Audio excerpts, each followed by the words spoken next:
All right, I already know we have a good list, a good episode in mind for the people just based on, I'm looking over your list and I'm like, oh, this is going to be a good one. But hey, I was right. I did call it. We have exactly 5 in common so far for this one.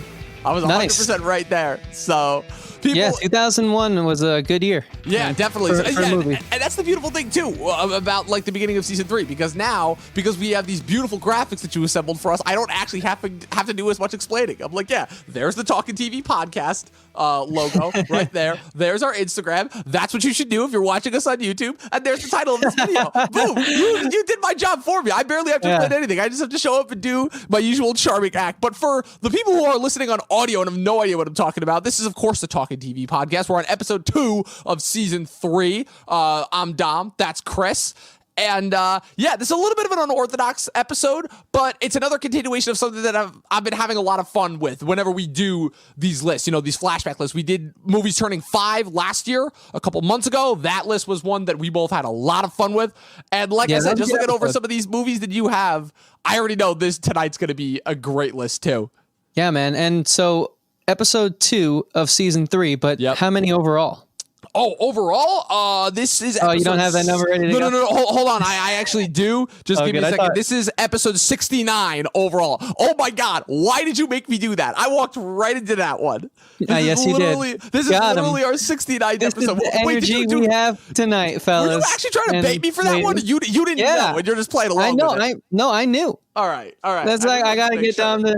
Listen, it's been a long day. I'm tired, and silly humor is, honestly, I need a little silly humor right now. So Exactly. Well, guys, thank you for joining us tonight. Let us know, what are your top 10 movies of the year 2001? We're curious. Comment, and maybe we'll read some at the end of the stream here.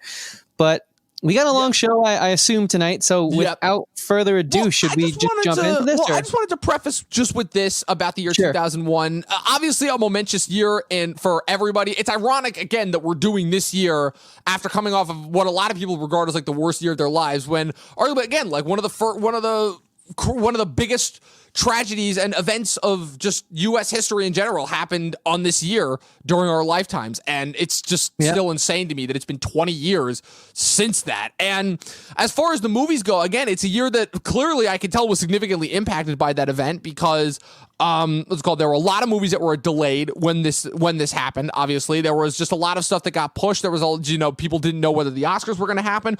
But the other interesting thing about 2001 is that this is kind of a year very similar to 2011, where it's a year that like not a lot of people think about consciously, but as far as like some of the iconic movies that defined our generation and defined pop culture of the last 20 years came out this year. Like, it's insane to me, like when I was going over, which is funny because I feel like the majority of movies that came out this year overall was surprisingly not that high as far as quality goes. Like, I'm talking the majority. Like, there were obviously the gems that hit, and the gems that hit were spectacular, but oh man, there are some like stinkers that year. Yeah, Legally Blonde, I skipped because I'm like, I'm not going to enjoy that. But like, oh man, we got like I remember like we got a couple of Nickelodeon live action ones.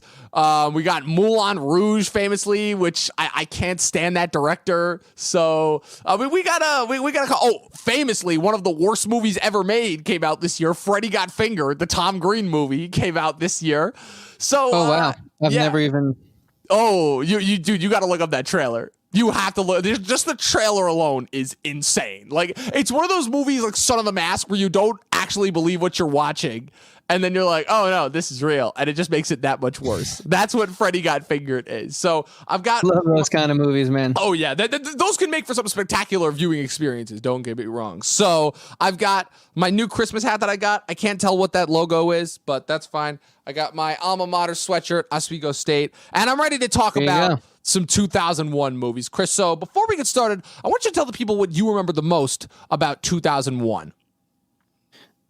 Just what, in general? Just in general, yeah. I mean, you're a couple years older than me, so you just remember more from that time period. I was 4 in that year, so I barely remember anything from that year.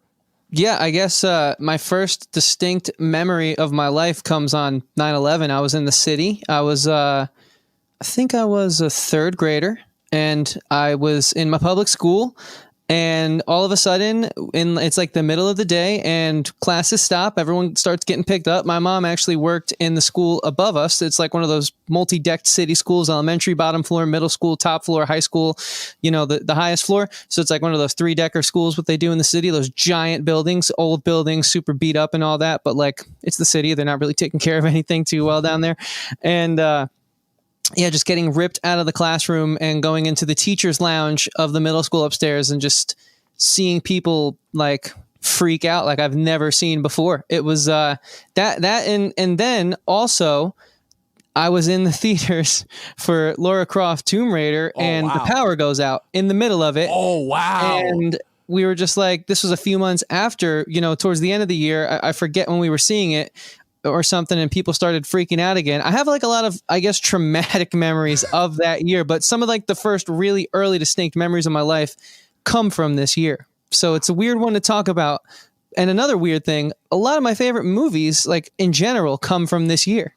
So it's a really weird year for me. Yeah, definitely. It really is. Wow, I'm so glad I asked that because like I said, 2001, again, I feel like everything that happened to me before I turned 6 years old is all kind of a blur. I only remember like bits and pieces. I don't remember like anything really cohesive because I was only 4. And I turned 4 in August of 2001, about a month before, obviously, 9/11 happened. It's really weird because I think the biggest thing that I'll remember, obviously, is that my brother was born only a week, and my youngest brother is born a week and a half after that event. And like I said, that's one of those things where I'm kind of in that age range where I'm young enough to know to kind of like remember certain things from there, but I don't remember the actual event because like my mom, I know I was brought home from preschool.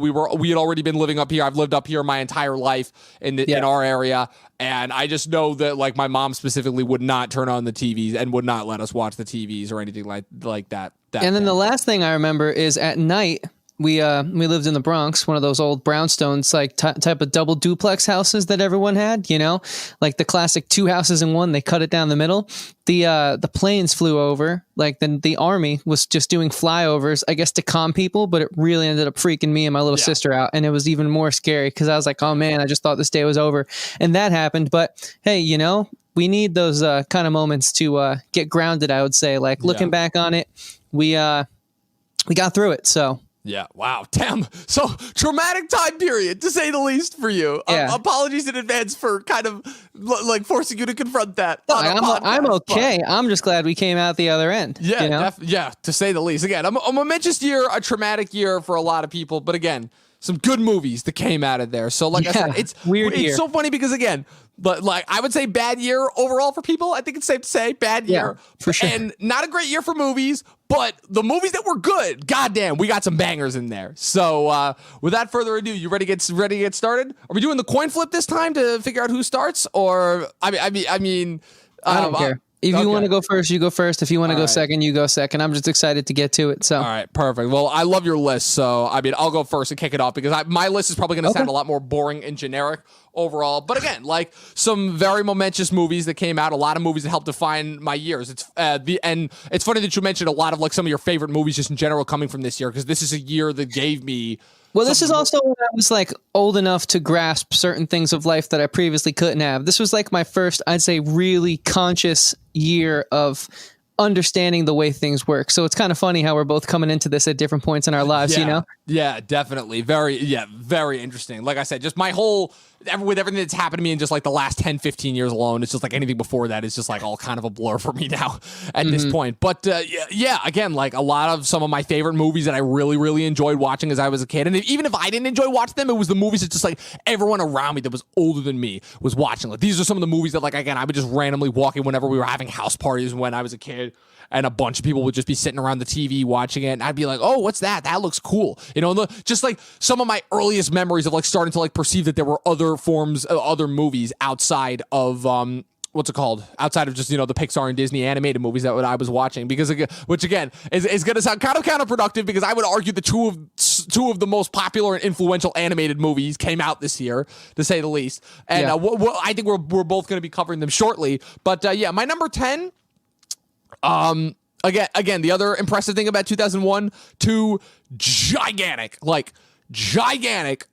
pop culture franchises that helped kind of establish the nerd mythos of pop culture before they even really became a thing were established in this year. And one of them is my number 10, that being Harry Potter and the Sorcerer's Stone. It's funny because the idea of just fandom in general has taken on such a different meaning today because of the internet.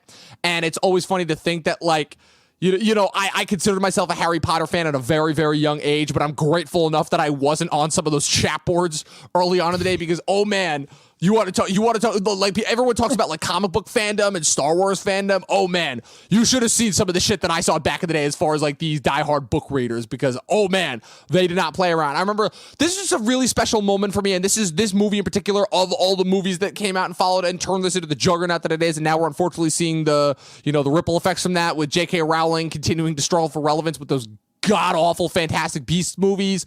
But this movie is very special for me, obviously. I remember this is something that I shared a lot with my sister. She was the one that really got me into these. And these books I remember reading when I was a kid. Again, there's a reason why I still take all 7 books and read them and go through them all once a year.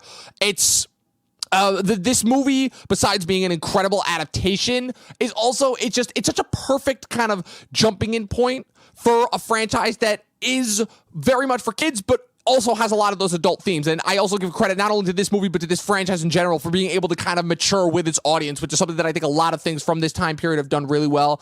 And yeah, back when Chris Columbus could actually direct movies, Chris Columbus directed this a decade after he had already directed arguably like one of the most defining kids movies already with the first Home Alone.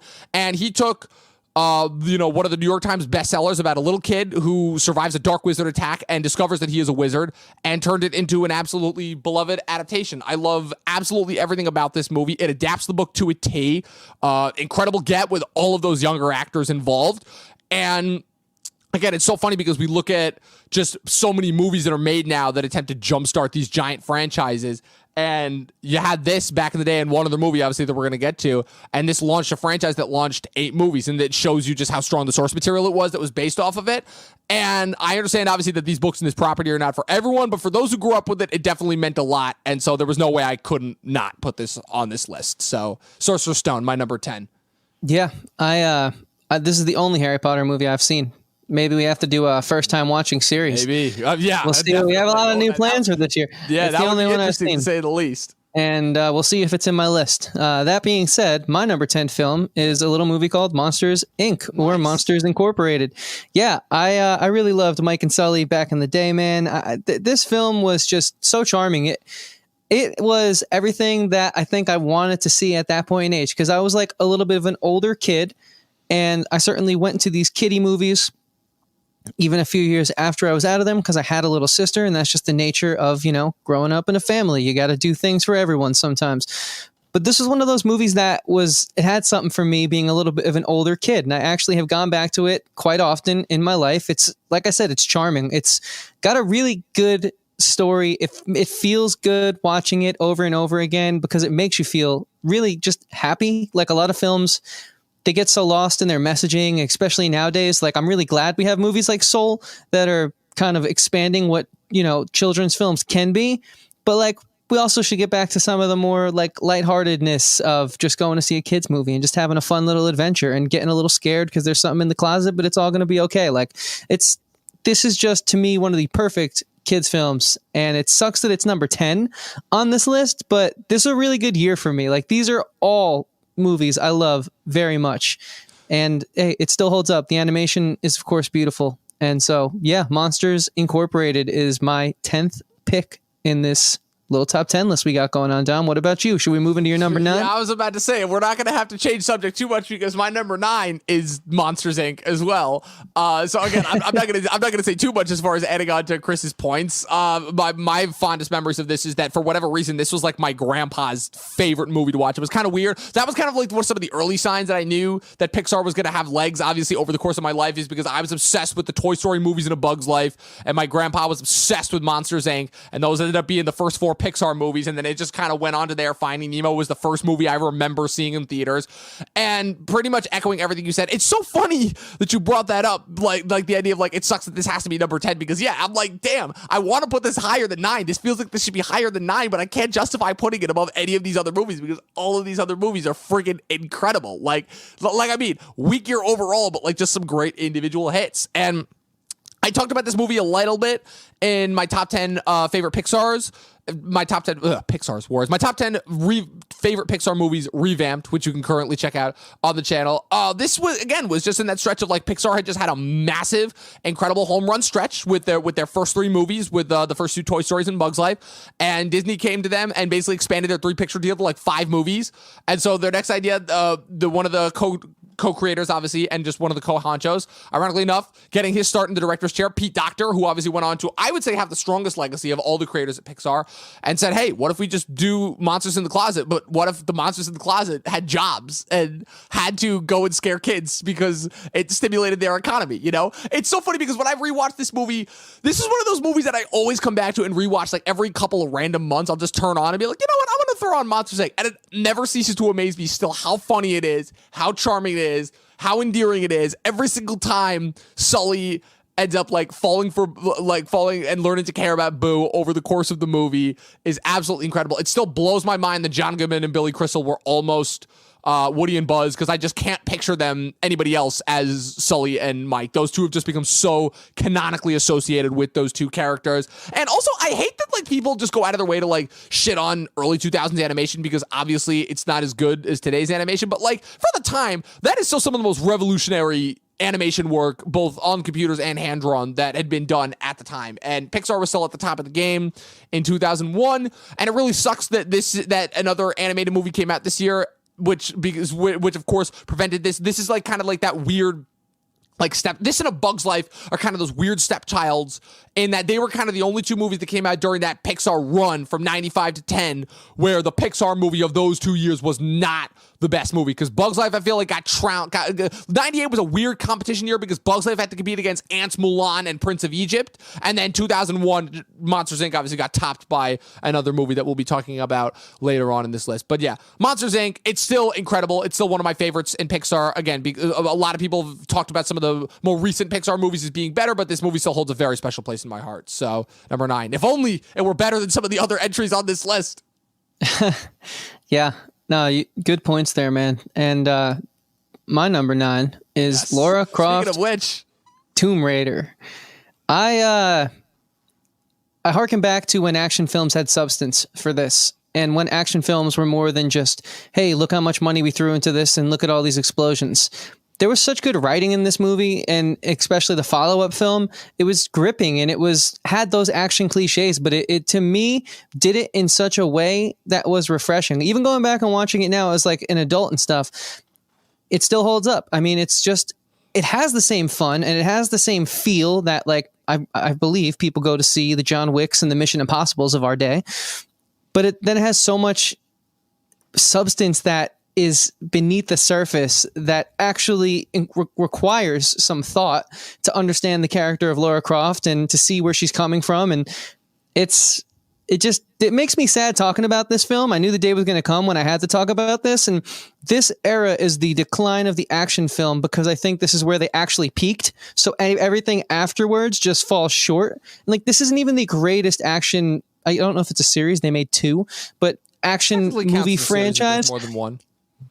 Of the 2000s, but they were all just so solid. And now we've just been inundated with just years of formulaic filmmaking in the 2010s that it's just like, not just nostalgia. It's a little bit of frustration talking about this one, because I would like action movies have they stayed the course that these films did. But, you know, what are you going to do? Great film. Go and check it out and tell me if I'm wrong or right. I know it's a bit of a hot, controversial take, but now you guys know I do like action films, just not of this era of, in my words, schlock that we've been getting. So yeah, my number 9, Lara Croft, Tomb Raider. It's funny because like I agree with you, and I don't, as far as like the action movies, I don't think that action movies peaked per se, because I still think we got some good ones, but I'll definitely agree with you. This is the decade where the problem is the 2000s are known because this is when obviously the big budget effects-filled blockbusters came in, and that to me is really what killed off a lot of the action genres. Only because like I think the biggest problem too, just with action movies in general, as far as what they've become, is they become about the stunts. That's the problem, and not the story or the characters. You know, like the action movies today have become, what is Tom Cruise going to do in his next Mission Impossible movie, or what's the latest crazy camera stunt that they're going to pull off. And the problem is that that's cool from a technical standpoint, but it doesn't make for an engaging story as far as I'm concerned, you know? And as far as this movie, I can't really comment on it too much on it specifically because I've never actually seen it, but I definitely know that like this is one of the few good video game adaptations for a reason. So yeah, these games rip. So yeah, before we jump into your number 8 pick, we got some folks in the chat. I just want to say what up to Stranger Boy. As always, good to see you, my friend. Apparently, Drake and Josh is turning 17 today. Ah, happy birthday, Drake and Josh. He's been on a Drake and Josh kick lately. He has, yeah. Great show though. And yes, film fanatic. It is. Thank you same for pointing thing. that out. Literally same thing. Guess what? Top 10 movies turning 20 sounds better. It sounds cooler. Yeah. So hey, tomatoes. But thanks for hanging out nonetheless. Dom. Yes. What's your next pick? Chris, I've only got one thing to say to you, and there's a reason why I'm wearing this hat, and that is that King Kong ain't got shit on me. Number 8, Training Day. Anton Fuqua and David Ayer's only good movie that they've ever made, and I hate to say that because Anton Fuqua has made some other entertaining movies. David Ayer, we all know where his career has gone recently, and it's so crazy to think of like all the negative implications that have come, not necessarily as a result of this movie, but from the creators of this movie, because this movie still kicks ass. This is one of the movies that I watched while I was up at school. I mean, it's iconic. Like Denzel was already a thing before this movie, but once this movie came out, this kind of just solidified. Like, put this in perspective, okay? Denzel wins his Best Actor Oscar for this movie. Not for Malcolm X, not for Hurricane, not for any of the other traditional Oscar bait movies. He wins it for this movie, which is absolutely ridiculous, but also kind of awesome, because like when this was so shaping up to be Russell Crowe's win for A Beautiful Mind, it's like the opposite of Stallone losing to Mark Rylance 5 years ago for Bridge of Spies. Like, and just as far as like, I don't necessarily know if this is an accurate representation of hood movies per se. Like, it's obviously no Boys in the Hood, but just as far as being like an engaging, entertaining movie from beginning to end that is led by an rock solid 2 performances, really, because Denzel is so good in this movie. He almost completely overpowers Ethan Hawke, which is what's it called? Who is criminally underrated in this movie. Like, Ethan Hawke gets nominated for supporting actor this year, which I think is doing him a disservice, because to me, Alonzo and the power that he has in this movie does not work if you don't have somebody as good as Ethan Hawke in that role to kind of bounce off of him and support him and kind of control his manic energy. Like, I think the thing that separates this movie from a lot of others is the fact that it manages to maintain that tension of, okay, is he just messing with him in order to get him really prepared for this type of life as a cop, or is he like actually a bad guy, you know? And the problem is that even with all the hints that are dropped that indicate towards one of those options, Denzel is so good and so charming and so charismatic that you don't even care, you know? And it makes, and literally no joke, despite the fact that he gets the villain's death at the end, which he rightfully deserves, you still kind of feel bad like when you realize just how helpless he is, because that's how awesome he is, and that's how awesome this movie still is. It's the last kind of ironically funny thing that I wanted to point out is the fact that the Dr. Dre song that played at the beginning of this movie has become iconic because of this movie, but Dr. Dre himself actually stars in the movie, and his performance is, yikes, not good. But other than that, Training Day, fantastic movie. Still, to me, Denzel's best performance. Yeah, this movie's incredible, and I can't believe that it turns 20 this year. Yeah, man. We're getting old. Yeah. Yeah. Adelaide. What's going on, dude? Oh, man. Thanks for tuning in. Oh, man. So many good choices there. That's actually like a legitimately great list. There's only one thing, and that's Y2 Mama is 2002, unfortunately. It might have done that weird thing where it gets like the limited theatrical release. Letterboxd does that stuff, man. Letterboxd does that, and it's so annoying because you know why? Because Letterboxd goes based off IMDb, and IMDb does that shit all the time. That's what I use, is Letterboxd. Right, so. But it goes based off its original release. But like with foreign films, it's really annoying because with foreign films, my big thing that I use to help it is I go based off of, especially if they were Oscar-nominated movies, I go based off the year that they were nominated for Oscars. And so Y2 Mama was unfortunately nominated a year later in 2002. Yeah. All right. Well, hey, still a great list. Yeah, regardless. great list otherwise, though, Spence. Thanks for stopping by. But Film Fanatics is Fellowship. We'll see if that lands in our list anywhere. Stick around to find out. And again, he has another discrepancy because I wanted to put this film on my list, but then you told me that Letterboxd was wrong about this, so it's frustrating because I agree. Spirited Away would be my top 2 of this year. Yeah. So I'm with you, Film Fanatic. But explain to him why it's not on our list because he put it. Same rules as the foreign film. It's a foreign film. It was released, I believe, exclusively in Japan in 2001, but it was not released in the U.S. until a year later in 2002, and that is when it was nominated for and won Best Animated Feature at the Academy Awards. The exact same thing as Y Tu Mama Tambien, which was an Alfonso Cuarón movie, which is still my favorite movie from him and my favorite movie of 2002. And the reason why I know that is because that was nominated for original screenplay in 2002. So, trust me, wish we could. Yeah, I know. So he's updating his, Oh, man, yeah, perfect. I love it.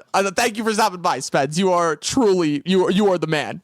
Yeah, cool. So now let's move on. My number 8 film of the year 2001 is Jurassic Park 3. Interesting. Walk me through this choice.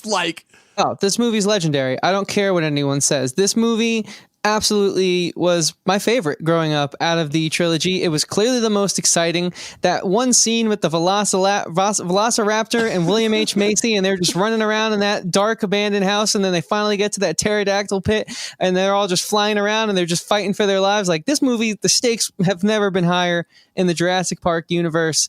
It was such a ride, man. I mean, no pun intended. This movie takes you on a goddamn journey, and I thought it was a really nice way to wrap it up.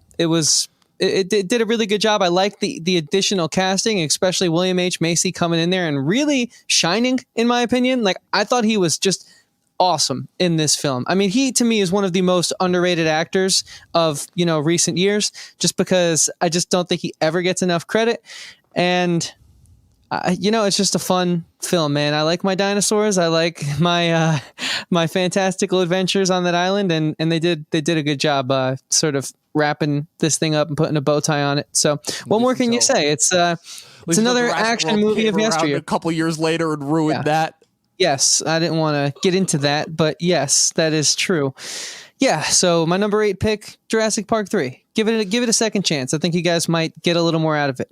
Here's the only thing I'm going to say about that movie is I've never hated that movie as much as everyone else did. In my opinion, still, there's only one Jurassic Park movie out of the 5 that's been made that's actually bad, and that's the most recent one, Fallen Kingdom. Like, the whole thing to me about the Jurassic Park sequels, the immediate sequels, at least at the time, is that Jurassic Park was clearly a movie that was never meant to have sequels. Like, it's very, very obvious just by the way the movie ends. Like, even the original Lost World novel that is the basis for the Lost World sequel that came out a couple years after the original Jurassic Park, even Michael Crichton has admitted that he only did that because Jurassic Park just sold so many copies. And Jurassic Park 3 is weird because it feels almost like it doesn't feel like a conclusion at all, which in a way kind of makes it better because of its small nature. Like, it feels like I'm watching a TV movie. So that's why I don't necessarily think it's a bad movie per se. With that being said, it's not even close to being one of my favorite movies from this year, but I still don't think it deserves the rap that it gets. Like, it's so funny. Like, just again, the Jurassic Park movies are movies that we could spend an entire hour and a half talking about, just as far as like kind of just how interesting that franchise is when it comes to blockbusters, and it really just shows when it comes to things that automatically sell. Dinosaurs are one of them. So yeah, moving on. I would like to do a Jurassic Park retrospective one day. I would as well. William H. Macy is amazing in Shameless, Film Fanatic. That is a great show there as well. All right, cool. Now we're into the number 7. Dom, what's your number 7? We're getting into some more of the icons. Again, this is one of those movies that is definitely on everyone's list because everyone has seen this movie, and this movie went through kind of like a weird kind of internet rechristening a couple of years ago, obviously with the Shrek is love, Shrek is life memes, which apparently have an entirely secondary meaning that I'm still not quite aware of to this day, and from what I've heard, I really don't want to know what it's really about. And what I'll say is that this franchise has certainly gone on to have its ups and downs, but my number 7 is Shrek. I mean, literally, you can't talk about this year without talking about the success that this movie had, almost accidentally, because this movie kind of not went through a lot of pitfalls, but it was still like DreamWorks was still kind of up and coming. They'd done a couple movies by this point, but they hadn't really had like a gigantic hit on their hands. This movie obviously went through like a little bit of a pitfall with the loss of Chris Farley, who was originally supposed to be the voice of Shrek.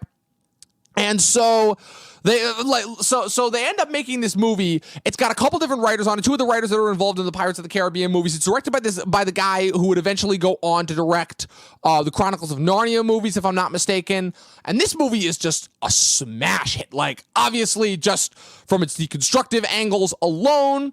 I think the reason why this movie is as well remembered in the pop culture icon that it is because it is the movie that really established kind of DreamWorks as a brand overall, I would say. Because, like, before this movie, you had Ants, you had The Prince of Egypt, you had The Road to El Dorado, you had Chicken Run. They did a couple of collaborations with Aardman.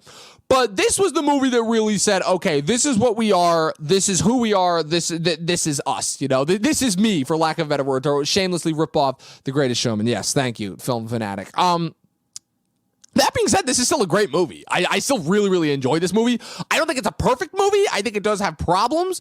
But yeah, this movie is still incredibly entertaining. The voiceover cast is absolutely spectacular. Like, even the CG animation is still, like, again, really, really good overall. Like, I think personally I still like Monsters, Inc. a little bit better, but this is still like a wild ride. It's still extremely entertaining. The pop culture references, the little adult jokes and innuendos, they still make me laugh every single time. I recently showed this to my niece and she absolutely loved it. So much so that I even showed her the, in my opinion, far superior sequel that came out a couple of years after this. But yet, you can't talk about the year of 2001 without talking about Shrek and just the tremendous cultural impact that it had. So, number 7 for me. Yeah, I agree. And I think in more mature circles, you can't talk about the year 2001 without talking about Donnie Darko. Yes. Especially because of its sort of checkered rise to cult stardom, whereas this movie was a flop when it first came out. It was absolutely hated, I would go as far as to say. Misunderstood, though, as I think a lot of us have come to find. I know this is another film that took me a few times to watch to really internalize and grow to love. And this is so unique, man, because I love these cult hits. I love the stories that always come with the cult hits. It just kind of adds to the allure of them and the attraction. But sometimes that's where the buck stops. But this film, is not that. It's not just the story. It's not just the fact that, oh man, you got to watch this because it's, coveted by so many people and then no one else gets it. It's like you're in the club if you like this. Like there's more to it than this. There's substance here. This film is dark. This film is manic. This film is absolutely insane. And I really do think that it set the precedent for like so much of what we're seeing now as far as like A24 when they really get to their more abstract, like darker style films. I think without success of these early 2001 films, Donnie Darko, and then there's a couple others, I know one's going to come up on your list later on, that started to challenge cinema again in a way that I felt hadn't been done for a while, because we come out of the 90s and the 80s, which were for the most part cut and dry. Of course, you have some crazy films in the 90s, especially with Stanley Kubrick's Eyes Wide Shut, but I feel like this is just like the next installment in those types of films that really make you sit down and think afterwards. And it's not for everyone, but it made my list because I see a lot of solid, amazing things in this film. So yeah, Donnie Darko is number 7 because I'll never forget watching it for the first time. It's that kind of movie. Absolutely. Yeah. No, I can agree with that. And at the risk of spoiling something that comes later on in my list, the only thing that I'll say about this is I read about, so I didn't get a chance, so I only watched the theatrical cut of this movie. I didn't get a chance to watch the director's cut, but I did some reading online about it and about all like kind of the expanded universe stuff and how that was explained. And I'm like, oh, I'm getting a lot of Lost vibes here overall. I'm sorry. I don't know why I keep like, I don't know if I'm like unintentionally taking shots at Lost or just like referencing it every chance I get, but I feel like ever since I've watched that show, I just haven't been able to escape it overall. And Stranger Boy actually did point out, yes, absolutely. It is one of Seth Rogen's first small movie roles. That kind of took me by surprise when I watched this, but I still have a little bit more choices to get through before I get to Donnie Darko, so I'll save the rest of my thoughts for that. But my number 6 is a movie that has gone on to become iconic, obviously in its own right, spawned a franchise again in its own right, and it's so weird because like this is obviously I think this movie kind of falls into the category of being so perfect that people almost forget about it because they're like, yeah, it's good, it's perfect. But like this movie, first off, it's Ocean's 11, which is just a perfect movie among so many different things, just from a directing standpoint, from a movie star standpoint, from a casting standpoint. Steven Soderbergh, in his never-ending attempts to just subvert every single trope that we think of when it comes to just films in general in Hollywood, and just, you know, what we think of when it comes to creators in Hollywood. Like, Chris, if you ever want to just like be entertained and just be impressed by what a filmmaker does, just look at what Steven Soderbergh does. Like, Steven Soderbergh is honestly better, puts all of us people on YouTube to shame when it comes to like keeping track and ranking movies and TV shows, and he books. Oh man, the man is a reader. Like, I'm like, dude, how do you still have time to film movies? But then you look at how short it takes for his productions now, and he shot a movie for HBO Max in 3 weeks and it's a movie with an all-star cast like Benicio del Toro, Don Cheadle, John Hamm, Ray Liotta, Frankie Shaw, and like even more. So, master of his craft, yeah, the master of his craft, to say the least. And it shows because, again, Soderbergh had a whole 10 years, 12 years actually, in the industry, making a lot of really weird indie movies, and he really didn't come into his own until the back half of the 90s with Out of Sight and The Limey. And then the year before this, in 2000, he really makes waves by being, I think to this day, like the most recent still last guy to get a double Best Director nomination in the same year for both Traffic and Aaron Brockovich. And then he does this movie, and this is literally the definition of probably his most mainstream, most like for the studio movie. But honestly, like for how talented Soderbergh is as a filmmaker, and just when it comes to working with ensembles, it's just the sheer talent that he gets for this movie. It's unfreaking believable, and I'll take it, because never before has a movie been a better example of just like the filmmaking process and the movie star process. And I'm sorry, I don't care if George Clooney and Brad Pitt and all the other tremendous movie stars that this movie gets are just relaxing. Because guess what? They're so damn charming, and they make Knocking Over Casinos just look easy, and they make it look fun just with their little merry band that they get together, all of whom would go on to obviously more famous things. You know, again, you've got, at the time, new and up-and-comers Casey Affleck, Scott Conn, who were both, you know, descendants of Hollywood royalty, Don Cheadle, so, you know, some people who were already pretty famous at the time, like Bernie Mac, and then, again, some old-school legends with Elliot Gould and Carl Reiner, you know, and obviously rounding out the cast, again, Damon, 1 year before he would break the action world with Bourne Identity. You got Andy Garcia as the villain. Julia Roberts, who again is an actress who I've never been the biggest fan of personally, just because her type of movies that she usually gravitates towards are not my kinds of movies. Luke, you wish I moved to Canada. No, this is just a different setting, and I'm rocking the beanie right here. But yeah, no, this is a great movie. It's I go back to it a lot, and also weirdly enough, another entry on this list that is both an incredible first entry debut, but might have a better sequel that surpasses it, that came out a couple years later in 2004 with Ocean's 12. More on that later. But yeah, Ocean's 11, my number 6. More on that later. Luke says, damn, funky new graphics. Yeah, man. Hope you like it, dude. We're, season 3. Time to step up the show, 3, you know? Again, stepping it up. Speaking of starting franchises, we've spoken about a couple of these already, and a couple still yet to come. So stick around and watch where they fall. Again, guys, let us know your lists. We'll gladly read them and toss them up on the screen. Yeah, leave them in the comment. These have been great lists so far. Yeah, no, for sure. High class we have. Our audience has class. With that being said, we'll move into my number 6 film of the year, which is Shrek, man. I loved this movie. My whole family went and saw it together, and there was clearly something in this for everyone, because I just remember a very happy and nice day. And I thank Shrek for that, because the parents could laugh, the kids could laugh. There's all these funny little jokes, and you know, the cast just, chemistry and voice cast is something that I'm always surprised when people think can be achieved, because they're actors, they're still riffing off each other. It's a little more constrained and a little harder to do because you're not physically in the scene, so there's less room for improv. But like, a good actor can get any character and bring it to life. Look at Mark Hamill's The Joker. But I also do agree when people really freak out about this film, because I think that this voice cast really achieved like a legendary status. And look at the revival, like you said, the whole memes. I was going to bring this up. A reason why I think that is because this film just keeps living on in so many different ways. It's like our generation has brought certain things with it. SpongeBob is one thing that we've constantly just referenced in our day-to-day. One of my friends, Johnny, you guys know Johnny, he's been on the show a lot. You'll be hard-pressed for him not to reference SpongeBob at some point in time when you're hanging out with him. And Shrek is also another one of those things that I think they just did so well that we're just going to keep growing up with this film. And like you showed it to your niece, well, I'll show it to my little cousins, you know. we'll just bring these films that were just so expertly done with us, even if they are just kids' films.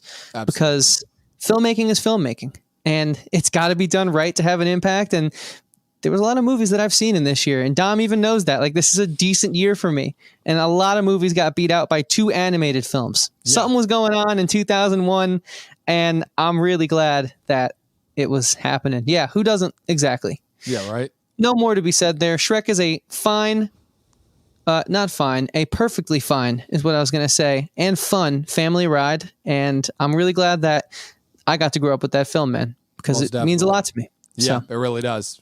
Yeah, just, again, I love movies that I can go back to over and over again, and animated movies have provided for a lot of those. So now we're moving on. We're in the top 5 officially now, and this is where we're definitely going to get into some interesting choices overall.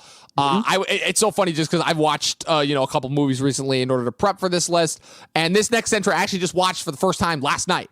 And I usually don't like to go into movies that I literally just touched like the night before, but this movie really had an impact on me, and that should tell you, because I mean, obviously I've been getting just, since I graduated from film school, I officially have my pretentious film bro. As you can see, I have my pretentious film bro hat on, so clearly I have the authority to be able to say, yes, I watch foreign movies. But no, foreign movies are great, and they provide a lot of different sensibilities, and they just like are great when it comes to expanding, especially, when people complain all the time about how, why do we just keep getting the same movies over and over again? It's like, well, first of all, box office money, and second of all, because American filmmaking, unfortunately, even though it is provided for obviously some of the greatest movies ever made, it's also can be a little bit restraining as far as, certain stylisms, and just other foreign films just don't have that constraint. And so my number 5 film is Amelie, which is a movie that was widely talked about at the time when it comes out. It's funny because I feel like there's not every year, but every couple years, there is always like that one like breakout foreign film that can like really nab everyone's attention. Obviously we saw what Parasite did last year. What's it called? With obviously it taking home like the 2 big prizes with picture and director. And the beautiful thing about just today, and the great thing about just modern day filmmaking and technology providing a lot of access to things, is that foreign films are obviously now a lot more accessible now than they were back in the day, when obviously theaters were really the only way to see new movies. And just for sake of how the industry works, there are just obviously not a lot of foreign films that are played. But the early 2000s was interesting because I feel like Crouching Tiger, Hidden Dragon in 2000 really kind of opened the doors, and you saw like this one, that you always saw like one foreign film really break through into the mainstream. You had it with Amelie in 2001, you had it with Y2 Mama in 2002, you had it with City of God in 2003, and then I felt like that kind of went away for the rest of the 2000s and is sort of making a comeback now. I don't remember when Old Boy came out, but that was another big one. But this movie, directed by Jean-Pierre Jeunet, is an interesting case because of all of the different types of world cinema that I've gotten into. French films are the ones that, not my least favorite, but definitely the ones that I definitely kind of got the least amount from. Like, obviously, French New Wave is one of the most powerful film movements, just in general, and one of the most influential movements.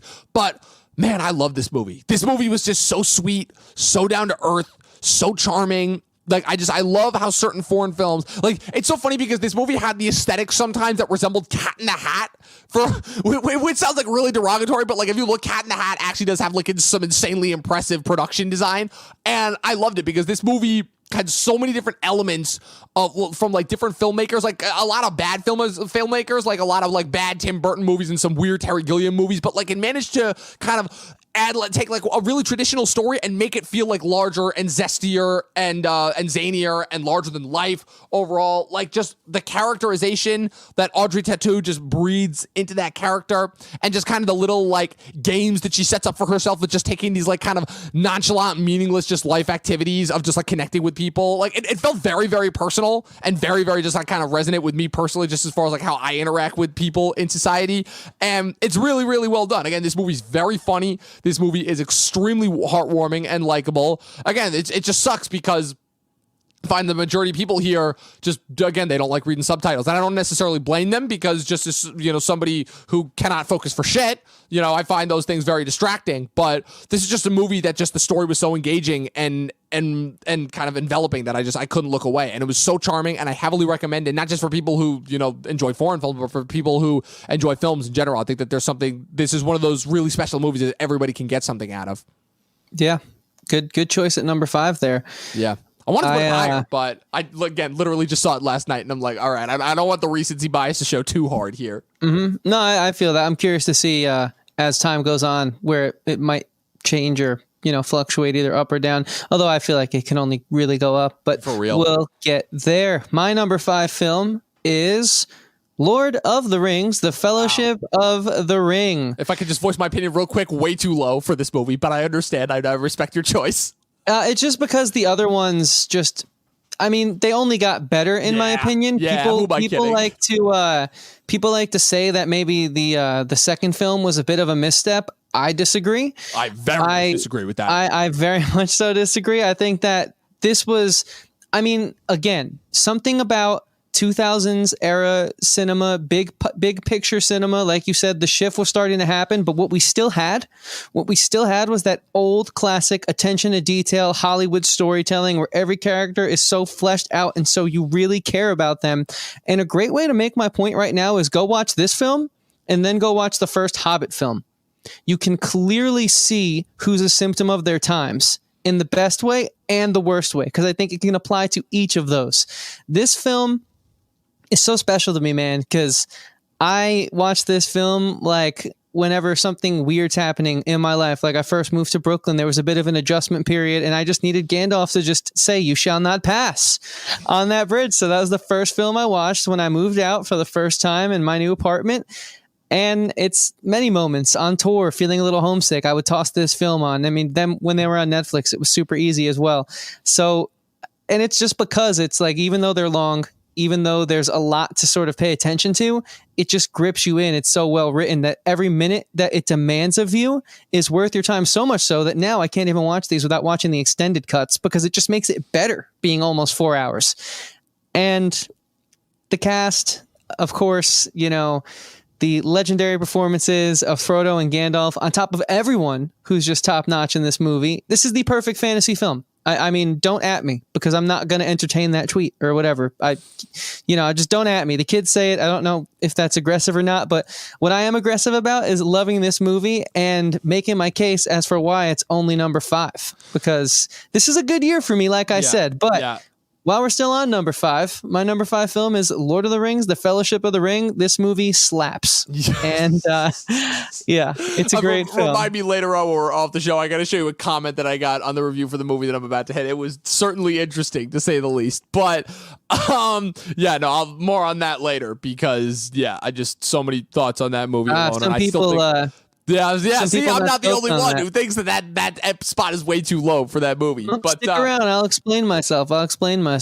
Number 4 for Stranger Things. Number 4. So number 4 again. We're starting to come around as far as the movies that intersect. My number 4 is Donnie Darko, a movie that I didn't really necessarily know how to anticipate going in because I'm always kind of weary of movies that have like kind of that cult hit around them because I never know how much of it is actually going to be like real versus how much of it is just going to be hype because I've been set up for movies that I've been very, very disappointed by recently. But I'm very happy to say that this was not one of them. This was a movie that, again, you brought this up before. This is a movie that could have gone wrong so many different ways. And in a weird way, it kind of did because the movie that people ended up getting in theaters in 2001 was not the original finished cut. And again, like literally the reason I compared this to Lost before kind of half as a joke, but the reason why I seriously do that is because very similar to when the creators of Lost were conceiving that show, this guy, Richard Kelly, had an entire book's worth of like all the different crazy stuff that he wanted to get into. And the fact that this is an adaptation of a book means that somebody was like kind of already thinking up this idea. And the fact that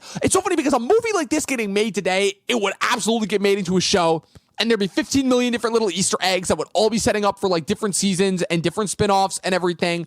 And I'm so glad that we can kind of get this as a movie. Because for a movie to exist like this, that is like kind of so tangential and so ahead of its time, not just as far as the concepts go, but as far as kind of like the music choices, the and like the characterizations, the casting choices, a lot of just filmmaking choices that could have felt dated, but in a weird way actually helped to progress this movie, I think, a lot farther than what it actually is. I think the time travel aspects and as far as like what they're saying philosophically, it's one of those instances where it could have so easily been so pretentious and so up its own ass, but it's actually not, and it's actually really, really fascinating. And this is one of the few movies that I watched recently that actually got me to like really think and really be engaged and actually be like asking questions, which normally is something that just seems so counterproductive. But like, I like movies like that because you know how crazy my brain is and you know how I can't focus on shit. And I like movies that really can make me do that. And the fact that this movie, again, I watched the theatrical cut, which doesn't necessarily explain everything that exactly happens. But even by the end of this movie, I'm like, unfortunately, I am one of those assholes that can say, yeah, I got it. As far as like the whole time inversion and how needing to be in this one place at a specific time and the idea of predetermination versus free will overall. It's something that we're going to talk about a little bit next week when I talk about Devs, which is a show that even though that's a sci-fi show and not really like a time concept show, it still plays around with a lot of similar themes. But yeah, Donnie Darko. Also, again, I would say, yeah, I'd make the argument and say this is Gyllenhaal's breakout performance because he only goes up because he's got Brokeback Mountain a couple years after this. So yeah, Gyllenhaal's breakout performance. But it's ironic because I'm pretty sure the Bubble Boy came out this year too. So wow, talk about what could have been a hit or miss year for Gyllenhaal. But he crushed it in this movie. It still impresses me how good he is because again, this is a character that I could so easily hate.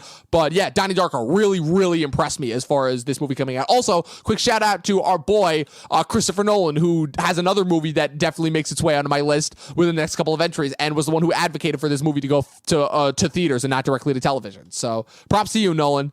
Yeah, thank God he did that, man. This film, I think people are starting to get it now, especially with Netflix, it being one of the first bigger indies to drop on Netflix. I think that really helped.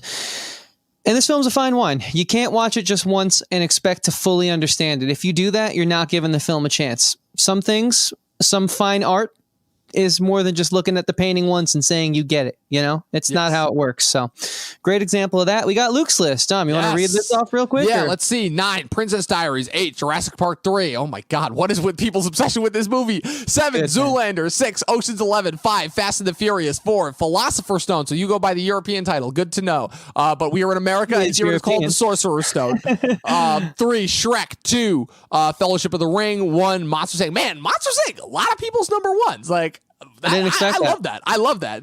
Cool. That's impressive to say the least. But thanks for sharing, man. Yeah, I did want to give a quick shout out to the first Fast and the Furious. It's not my favorite, but it's still a quintessential movie. And again, another movie that launched a franchise that nobody was expecting in 2001. So just wanted to give a quick shout out to the first Fast and Furious.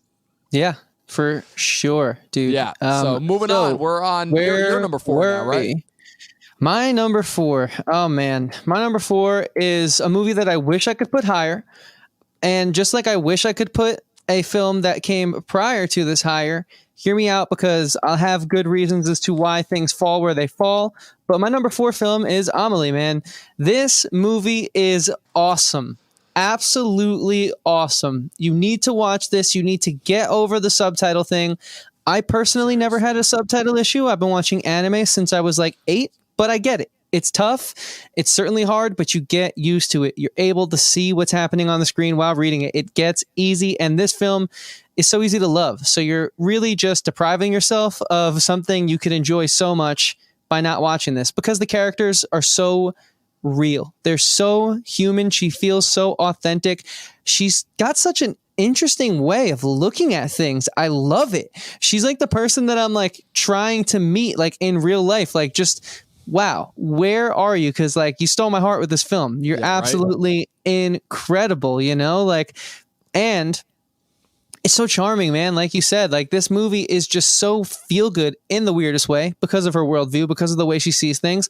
But it has this just really cool way of sort of deconstructing the average mundane day to day. And also, I think it is one of those foreign films that is, I feel, very accessible to not just the country that it came out in. So that's why I think it had such global success. And if I haven't tried to get you to watch it enough, the one thing I will say is the filmmaking in this movie is absolutely awesome. There's so many interesting things they do with the camera, the setting, the lighting, the way that they dress her. It's all so artistic. It all says so much about what's happening in the screen. And so, you know, just go and watch it because it is just the quirkiest, weirdest, most charming movie that I've really seen in a while. I watched this film 2 years ago down in film school. I had a little viewing party with a bunch of kids that came over to our apartment, and we chose to watch this film, and it was awesome. The discussions we had afterwards, we went on for hours about this thing, and I think anyone who watches it can talk for days on it. It's a great movie.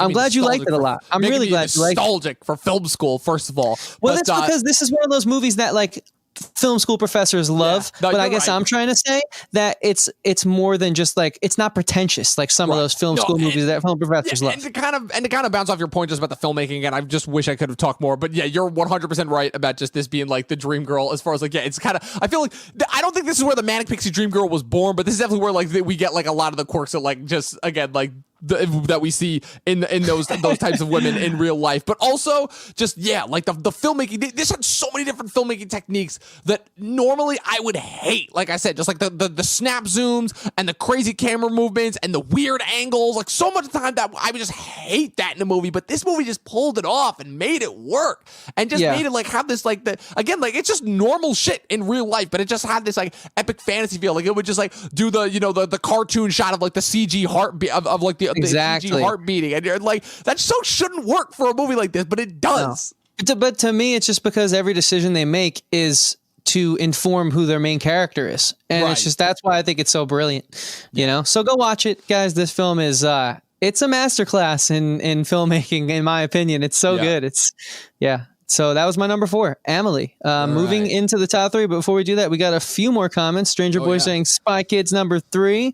Film Fanatic saying he forgot Joe Dirt. That would be one of his favorites. Can we just forget about that movie's existence in general? You know, to each his own. It's not one of mine, but hey, you know, we like what we like, don't we? Yeah. Monsters Inc. at number 2. Well, Stranger Boy beating us to the punch, but before we get into number 2, we got to give him our top 3 down. We're in the tail end of this thing. Yeah, we did pretty good. Again, we're only like at the end of the hour with number 3. Usually, I feel like we'd only be on number 5 beforehand. But yeah, number 3 is a movie that honestly I'm kind of disappointed that like no one so far in the comments has brought up, and I'm still hoping that there's like that one surprise person that can bring it up. I'm just wondering if it's because of like all the confusion just around this movie's release date, because this is another movie where if you go on any IMDb source or anything, a majority of them will say this movie came out in 2000. It was in film festivals in the year 2000. It was released theatrically in the year 2001, and that is Christopher Nolan's big breakout success. It was not his feature film debut, but it was his big breakout success that officially established who he was, and that is Memento.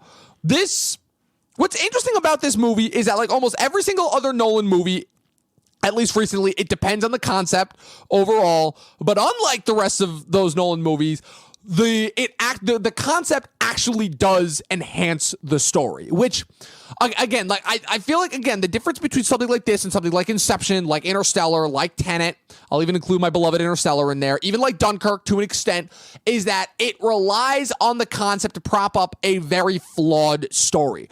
Even though the story in this movie is not necessarily anything groundbreaking, it's one of those instances where, if you had this as a traditional linear narrative, it wouldn't be nearly as fascinating or as memorable.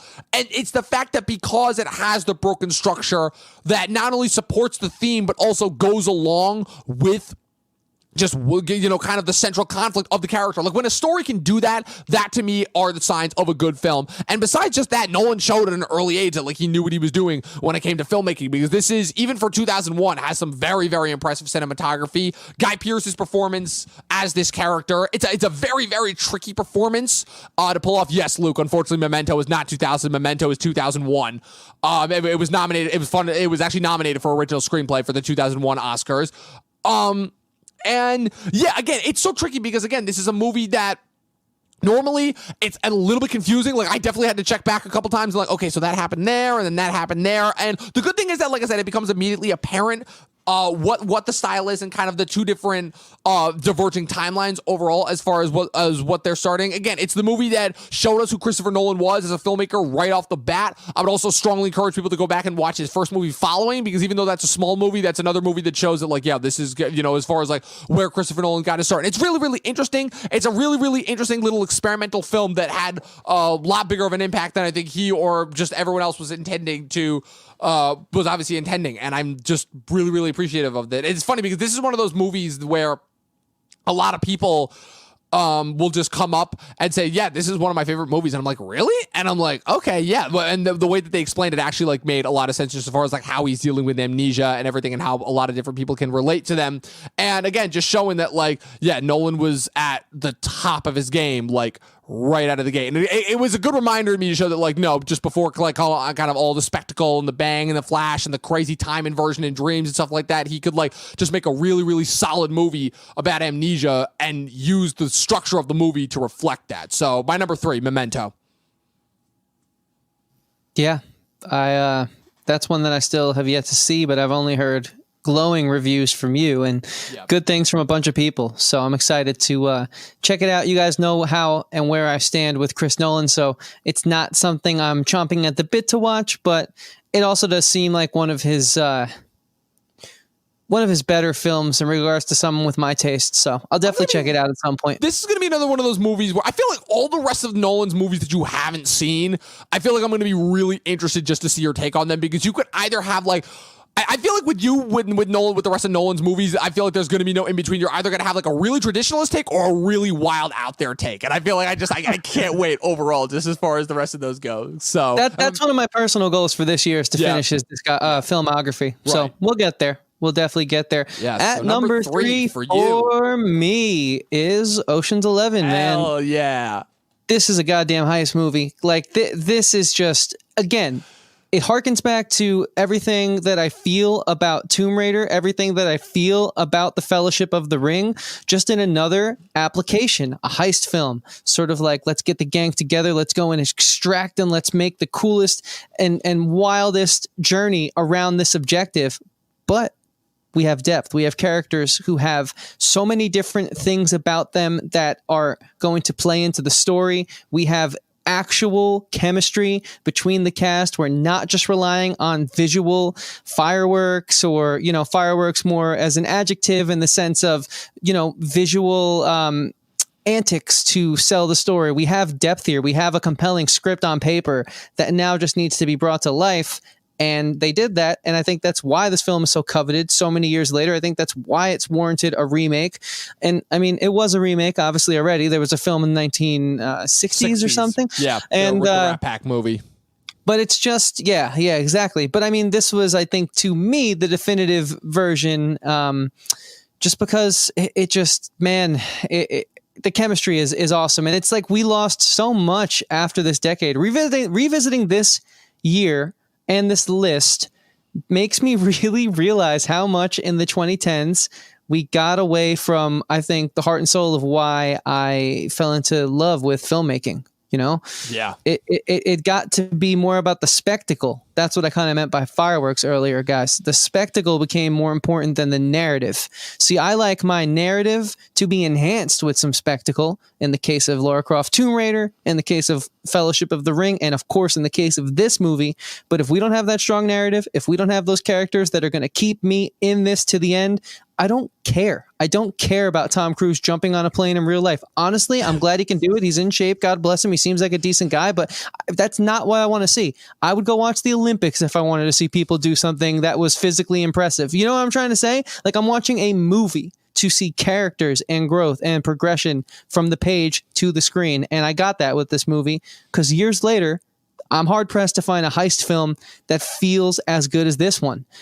The only other one is Reservoir Dogs, and that is even before this. So we're even that has even more of the era that I love about these movies. This is like a dying breed, this 2001 class. We really start to see it deteriorate towards the end of this decade, and I hope people realize that we should stop settling for terrible art.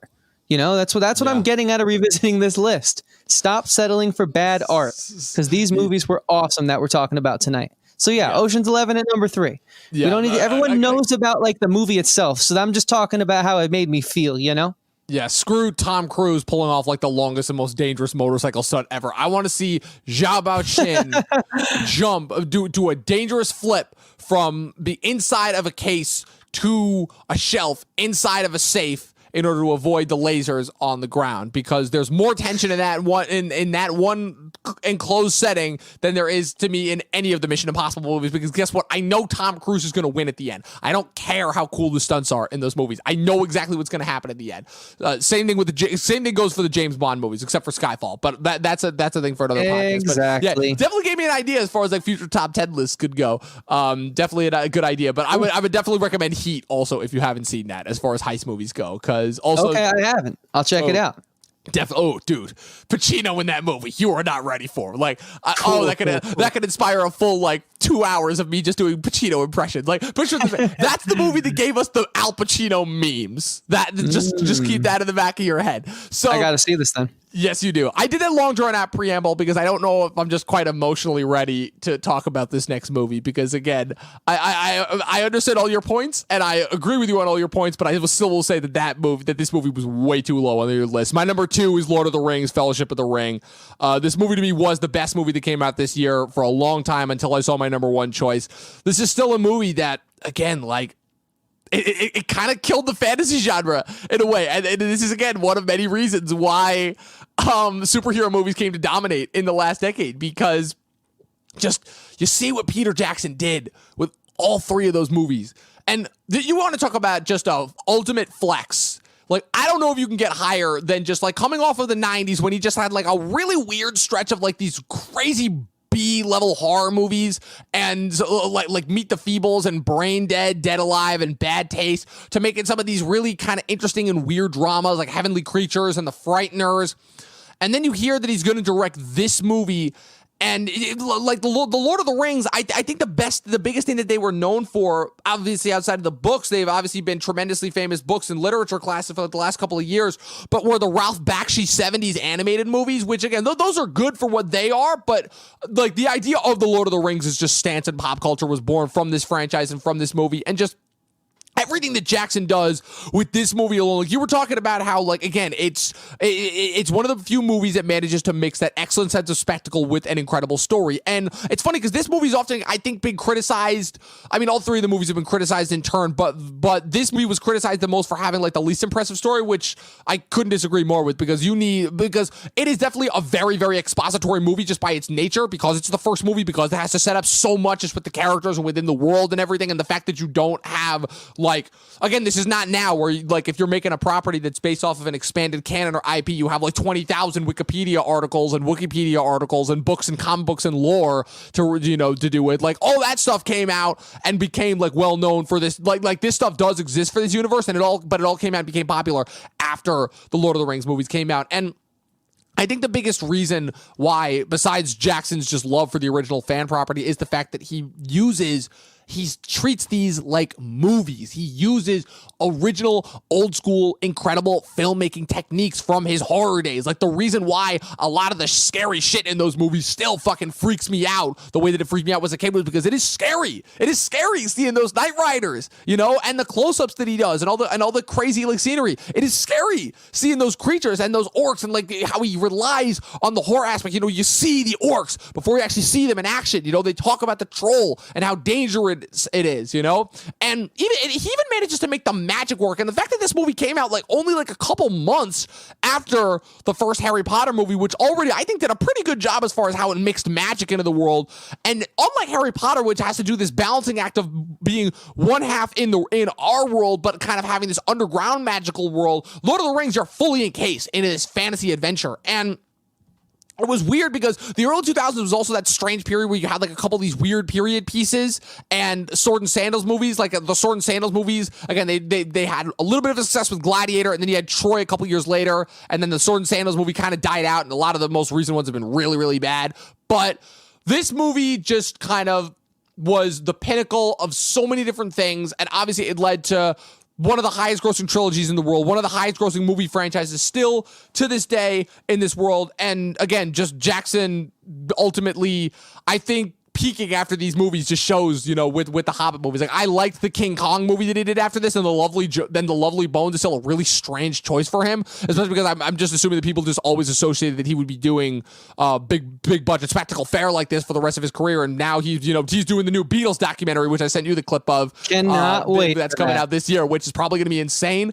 And just so many things now that we have from a visual standpoint now were accomplished because of things that happened in this movie, and that's not even getting into the characters. I could gush all day long and all night about how much I love this movie. All the casting was done so perfectly to a T. Like, again, like Sam, Gandalf, Frodo, Aragorn, Legolas, Gimli, Merry, Pippin, Elrond, Saruman, the list goes friggin' on. Fellowship of the Ring is awesome. It's one of the best movies. It's again, all 3 of these, I regard all 3 of these movies as being just like one incredible cinematic experience, and it's like one of the greatest cinematic experiences ever completed. So, Fellowship of the Ring, very, very high for me. Yeah. Good points, man. Good points about that. So, we are going to keep plucking away here. Yes, my number 2 film is one of my favorite movie trilogies of all time. It is one of the greatest films of any trilogy.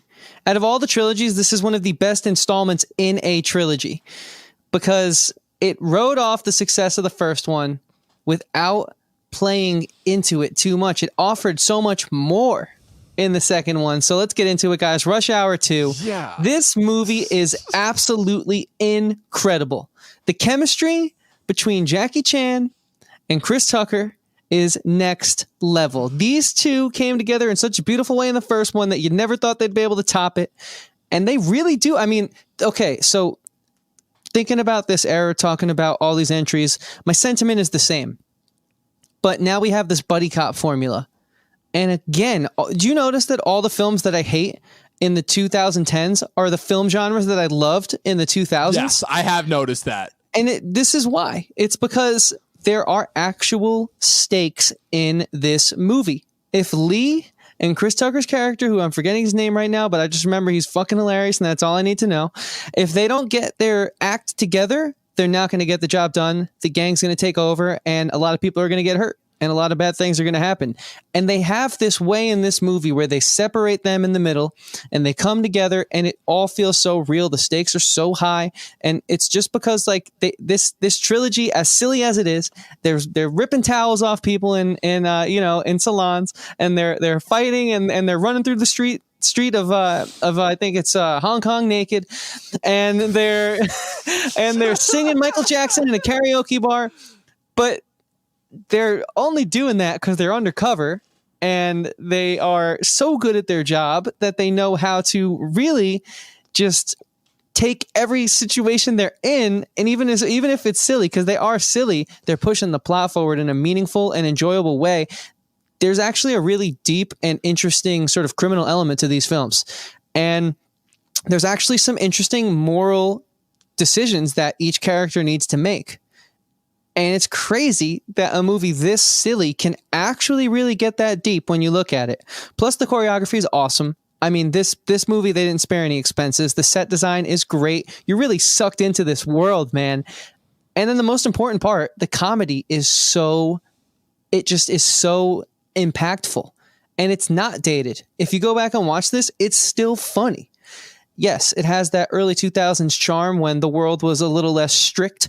And so maybe it doesn't hold up in every aspect to the tune of what today's standards are. But it most certainly isn't because it's corny. It's because that these jokes actually take risks and they're funny. And so this film is, I don't know why this series isn't as revered as I think it should be, but God damn it, I'm going to be the guy to not let people forget about it, because even the third film, which I think a lot of huge Rush Hour fans would say isn't the greatest, it's still an awesome way to wrap up a trilogy. I mean, they knocked these things out of the park, man. I hearken back to a time when I could look forward to seeing a Rush Hour film in theaters. And go and check this out if you haven't. It's a wild ride. It really is. Yeah, well, I haven't seen any of the Rush Hour movies, unfortunately. I do just harken back and miss the days when you could actually see a really good comedy in theaters, because even before COVID shut movie theaters down, like one of the things that I really did miss was not getting to see a comedy movie in theaters, and when I did, just not getting the same type of chuckles and amusement that I normally would get out of it. It just, again, it makes me even kind of more look back in with even more nostalgia in 2018 which I would say is probably the last year where I got not one but two mid-budget level comedies in theaters that like really, really made me laugh, with Game Night and Tag. But yeah, no, I could definitely agree with your sentiments as far as Rush Hour 2. Again, I haven't seen any of these movies, so I don't want to be that guy and comment, but again, higher than Fellowship of the Ring. Okay, it's your list. I would love for you to do a first time watching.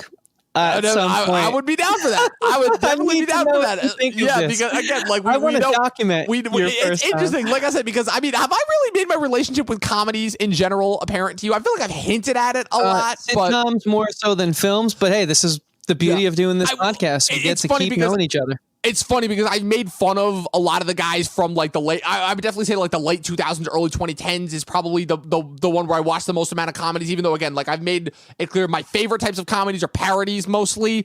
mostly because those are just the ones that, like, to me, I've appealed to my sense of humor the most. But, like, I still like a lot of the, even though I've kind of shit on some of the stars recently, I still like a lot of the late 2000s stoner comedies that we got. But yeah, the early 2000s is an interesting period because that's a period that, again, it's a period full of comedies that I know a lot about and that have had a tremendous influence, but I haven't seen most of them, you know? But it was definitely a time period where comedies would either really hit or really miss. But yeah, the Rush Hour ones would definitely make for an interesting set of videos as far as me reacting to them. But yeah, so number one picks. Number one picks. So before we get in there, thank you guys for hanging with us in the chat. Stranger Boys is Jimmy Neutron, Boy Genius. True best movie of this year, Jimmy Neutron, Boy Genius. I do want to say that movie slaps. It unfortunately didn't make the cut, but it does come in at number 14 for me on my list, and I've seen quite a few films from this, so it's up there for me, Stranger Boy. But unfortunately, it's not number one. But speaking of number ones, I have not had the privilege of watching that movie in its entirety, but I remember the sequence from that movie where Jimmy turns all the carnival rides into like spaceships, and I remember that being very amusing and really, really impressive for I'll just never forget level animation. What was his name? Carl? I'm peeing in the shower. I'll never forget that, man. So good times growing up. Getting me so nostalgic. So again, before we stay wrapped up in nostalgia land forever, let's wrap it up with a movie that still to this day, even though I have it as my number one, I still don't actually know whether this even qualifies as a movie because it's just in the realm of just David Lynch's insanity. And this was one of the last movies that he directed. And before he just went off and just did whatever he wanted. So he went back to painting and making music. And then he did the Twin Peaks revival or whatever that was. And he did that, like, what was it? He did like that Netflix special where it's just him talking with a toy monkey for a certain amount of time. And it's what's it called? It's Mulholland Drive is my number one. It's a movie that I watched the first time. It took me a couple times to get through this. I'm like, I have no idea what this is, but it's awesome. Like, it's so weird whenever you talk about a David Lynch movie because the easy go-to answer is to say, it's dreams, man. It's all about just capturing the sense of dreams. And I don't want to, at the risk of sounding like too much of a pretentious douchebag, it's not quite that. Like, these movies do have stories involved with them. It's just they're so non-conventional and they're so like, it's such atypical because it's a movie where the characters in it of themselves don't really seem interested in what's going on, but it's still so fascinating, just like all the little side things that he puts in there and all the little like side characters that they do mean a lot, but at the same time they don't. And I love movies that can create a feeling overall, you know, like I love movies with strong characters that I can latch onto, but I also like these weird kind of otherworldly movies that like feel like a trip. And like the Naomi Watts and the other girl, I think it's Lauren San Giacomo, but I'm not sure. And just kind of the quest they go on in the movie, and then halfway through the movie inverts. It's funny because I actually watched his movie Lost Highway that came out a couple years ago, and this was like part of like a trilogy of movies that he did that was set in Los Angeles and kind of wrapped up with Inland Empire. And Inland Empire is fascinating because that's when he was really starting to mess around with digital technology, which was digital filmmaking, which was still at the time very new. But man, this movie, like, I don't even know where to begin. Just like everything. It's funny because this is the movie that I feel like was trying to expose the underbelly of Los Angeles before that was even really a thing. And again, he started with that in Lost Highway, but Lost Highway still had like somewhat of a conventional structure, at least in first. That movie really doesn't go crazy until like the last act, I would say. But this movie is just, from the opening scene, you're just like, what is happening? And you're following these characters, but the characters are unreliable. But I still can't help but be completely enraptured by everything that I'm watching. It is the definition of a film experience to me. I don't think I've ever seen anything like it in my lifetime. I don't think I ever will see anything like it in my lifetime. It's just, I love how his movies can be about, it's literally, I compare them to Seinfeld. They're about nothing, but at the same time, like, don't those make for like some of the best movies overall? Just the movies that are just about people experiencing different things.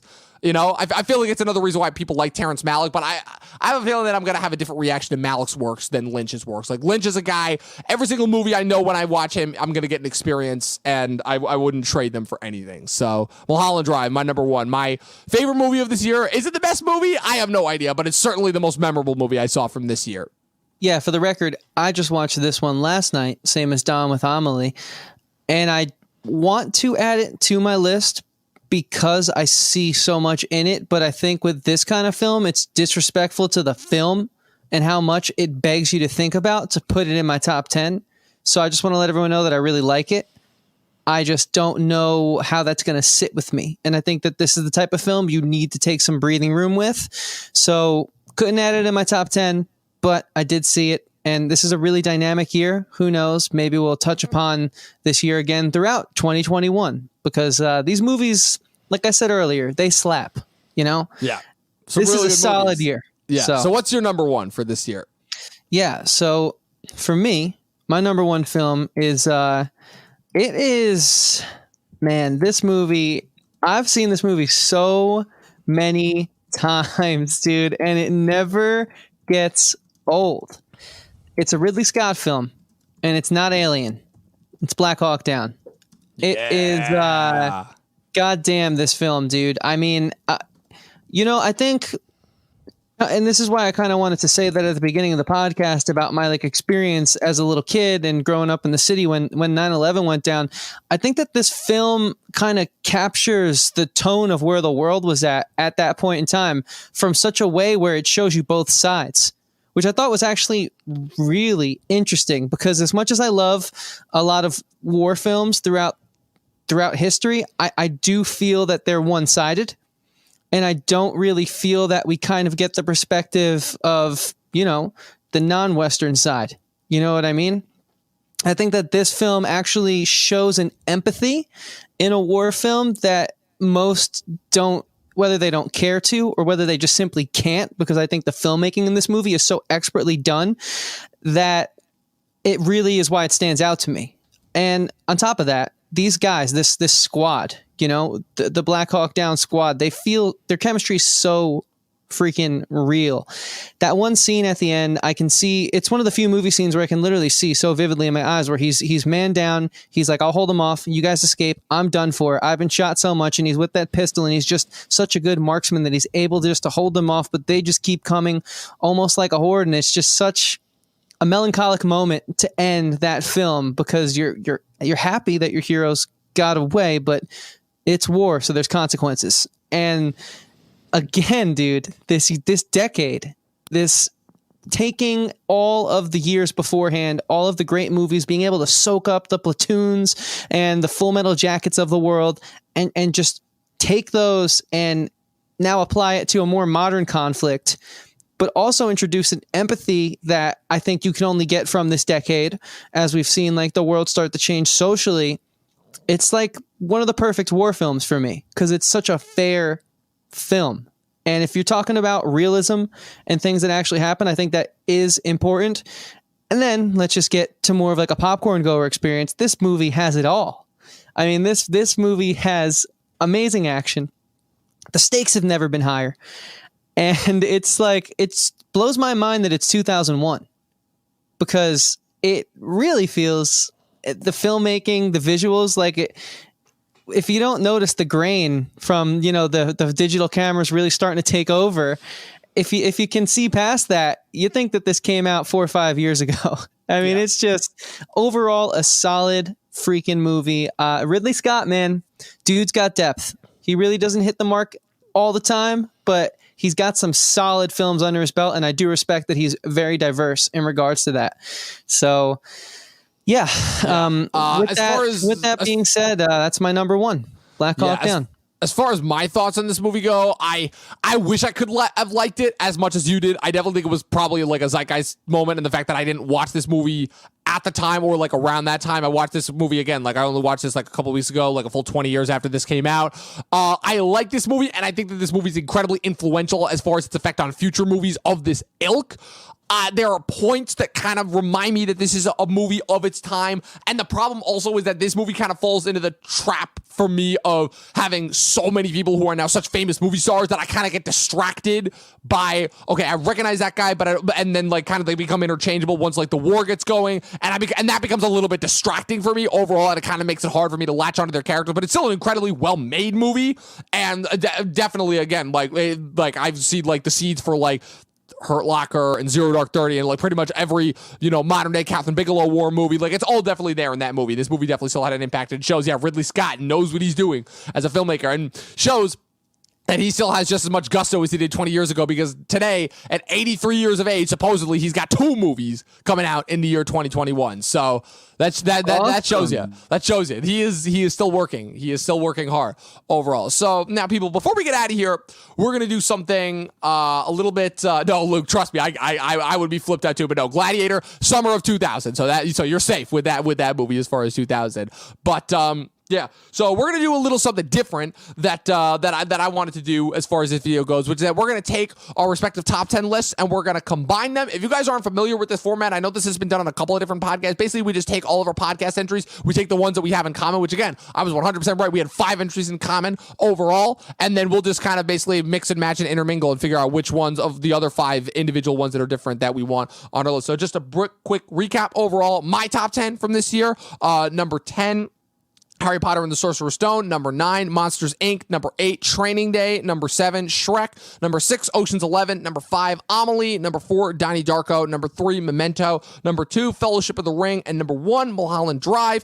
And Chris's top 10, number 10, Monsters, Inc. Number 9, Lara Croft, Tomb Raider. Number 8, Jurassic Park 3. Number 7, Donnie Darko. Number 6, Shrek. Number 5, Lord of the Rings, Fellowship of the Ring. Number 4, Amelie. Number 3, Ocean's 11. Number 2, Rush Hour 2. And number 1, Black Hawk Down. So, Chris, we have 5 entries in common. We've got Ocean's 11, Fellowship, Shrek, Donnie Darko, and Monsters, Inc. in common. So those 5, I think it's safe to say, are locks for the list. Now, as far as the other 5 go, I'm just going to have those.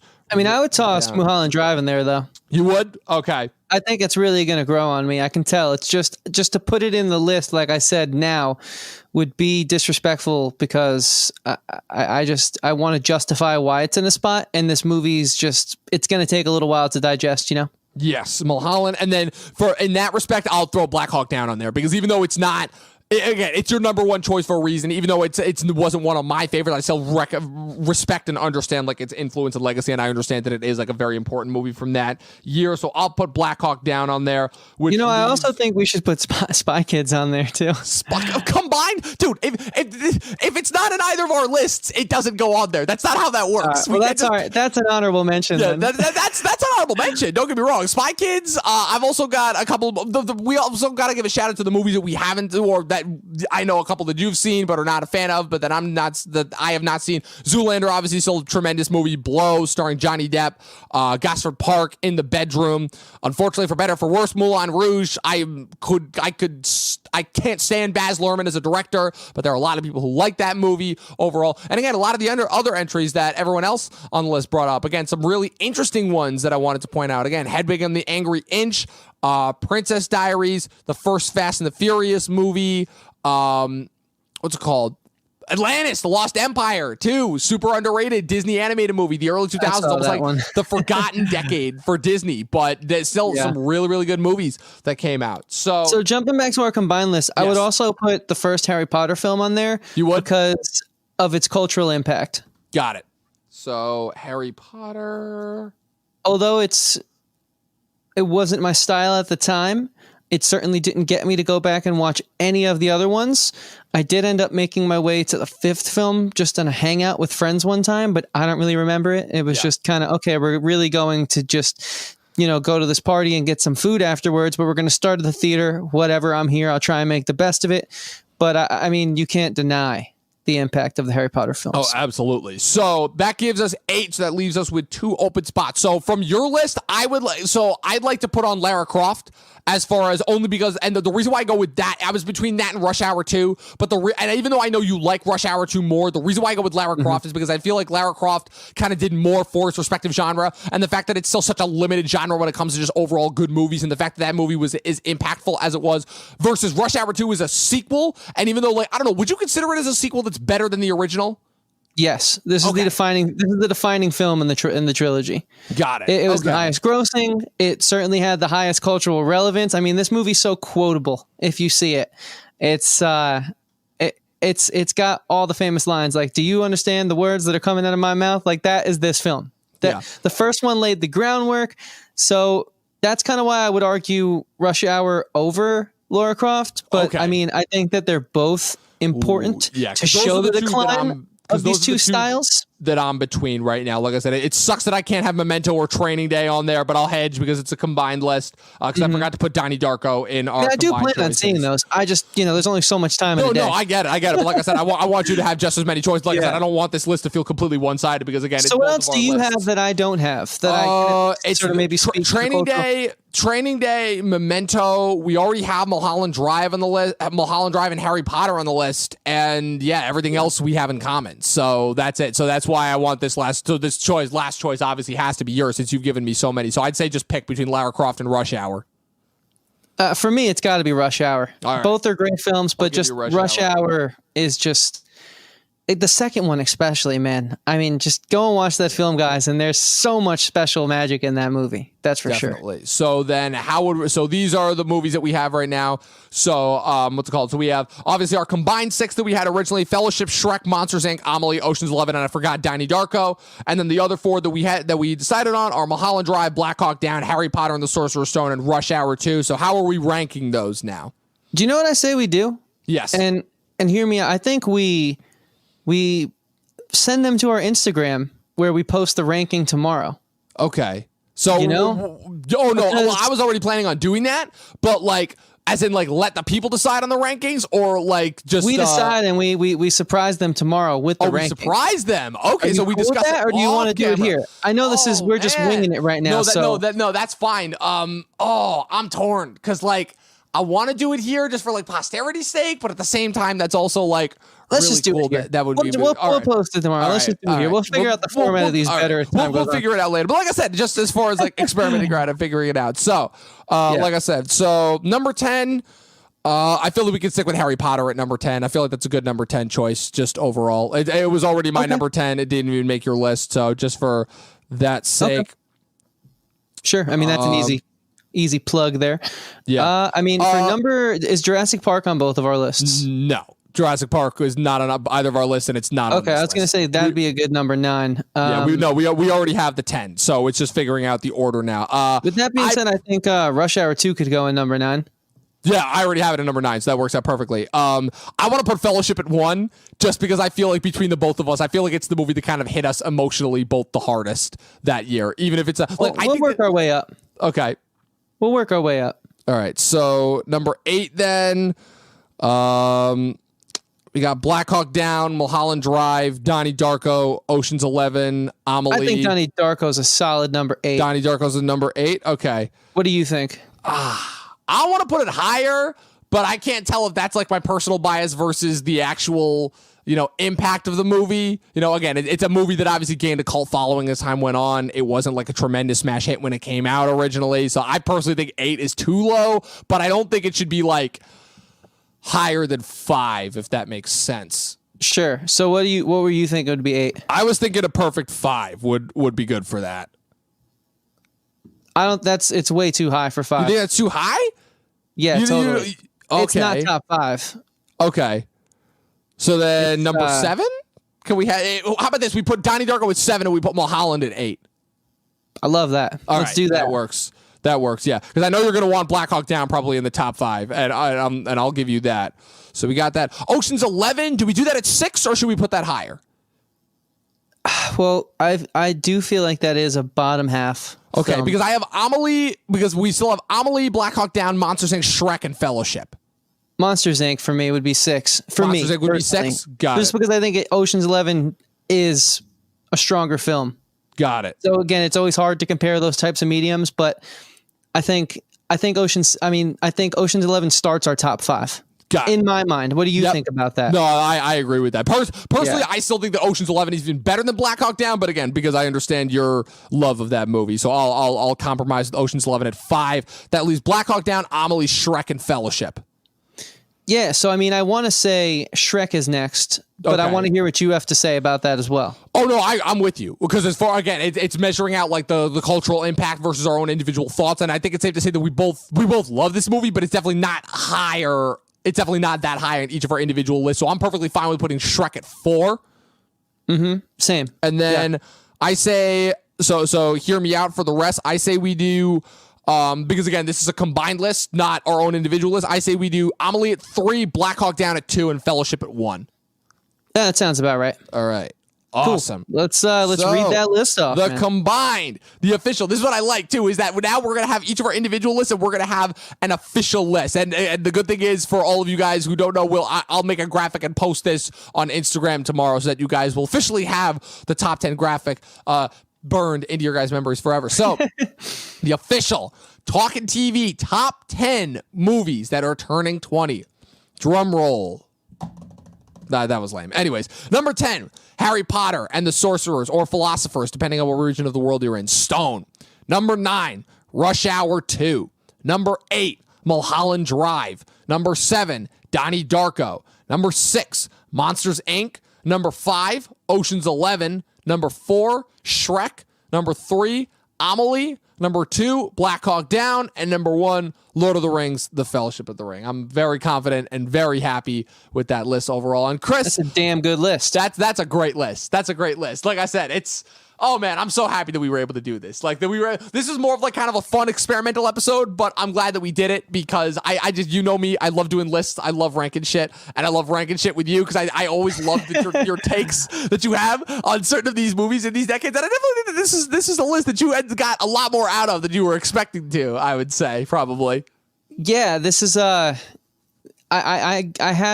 hadn't realized rather how alert I was in this year until you asked me to look back on it, and I realized, wow, this is a good, for me, this is a great year for movies. Yeah, for really me personally, really good. Yeah. So this is a fun time, man. I always enjoy these kind of change of the rhythm type of suggestions, in the sense where we're not covering today's hot topic, we're just having a little fun, and the chat clearly was hanging out tonight as well. Yeah. So chat came to play tonight, as far as I'm concerned. I was really impressed with those lists overall. Like really, really impressed. So I mean, again, it just shows the power of 2001. 2001, a more influential year than we give it credit for. So, people, I was about to say, if you loved this video, don't worry, because we got 2 more weeks worth of top 10 lists coming as far as the podcast goes, because we're officially beginning our end of the year 2020 wrap up. We're doing top 10 best TV shows of 2020 for next week. And the following week, we're ending the month. We're doing it, finally doing it. Top 10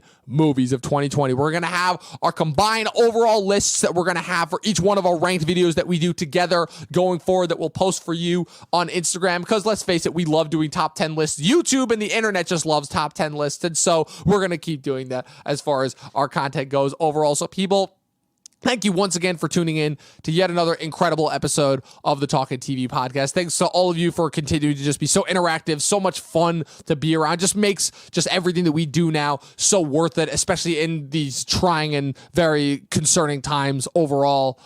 Chris, you talk with the chat. You're better at it than I am. I usually just turn into like kind of a blubbering mess overall. Yeah, guys, it really does mean a lot. I mean, we just had our 200 subscriber celebration last Friday, and now we're almost at 210. I mean, you guys just really don't stop, and that means so much to us. So we're here for you. We're going to be coming live to you every Monday, Wednesday, and Friday as much as we can this year, because, well, you guys give us the fire to keep going, man. So seriously, we say it a lot because we mean it. Thank you, thank you, thank you. And with that being said, Dom, we got a lot of stuff to look forward to as far as the rest of the week. This Friday, again, the big drop, another big Disney Plus drop. Again, we're coming back, people. We took a couple weeks off, obviously, but the recaps are coming back, because we're going to start doing WandaVision every week, every Friday, starting this Friday at 8 p.m. Eastern Standard Time, the same time that we did for the Mandalorian rewatch. Oh man, I'm interested, because guys, the MCU is back after a year off from MCU property. The franchise that defined pop culture for the last 10 years is back, and it's certainly going to be an interesting ride. I'm very, very much looking forward to covering that, especially since they added on more episodes, and now apparently it's 9 episodes and it's 9 weeks long. So yeah, exactly. And thanks, Luke. We appreciate that, man. And yeah, guys, as you know, we always have guests for these bigger sort of series recaps. And should we say who's going to be joining us for the premiere? Absolutely, Jeff.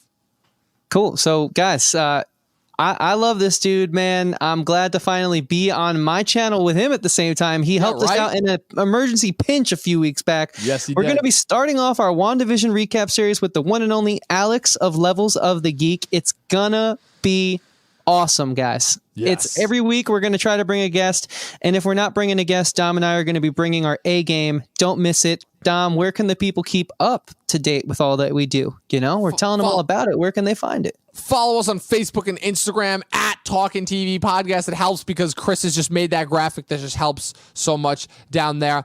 And again, just smash that subscribe button. Overall, you guys came in clutch with the 200 subscribers last minute, and again, we're already almost up to 210, and just onward and upward always. As far as I'm concerned, click the bell next to it to get notified every time we have new content. Leave a comment. Again, the chat was awesome tonight as far as their list. But again, for all the people who are going to find this video later on the YouTubes, leave your comments below as far as what your 10 favorite movies are from this, again, surprisingly incredible year for movies overall. And people, again, just thank you as always for being a part of us and for helping us as far as what we've been able to do since the beginning of this pandemic. Again, we're in season 3 right now. We're only going to keep going strong. And as always, Chris, 12 seasons and a short film. Oh, yeah. Yeah. So with that being said, thank you all. Have a good and safe night. We'll see you on Friday for the beginning of WandaVision, and we'll see you in the next couple weeks as we give you guys our wrap-ups for our favorite content from the end of last year, since we're going to be caught up officially by then. And with that being said, as always, there's the camera. Watch more fucking movies and TV. We out.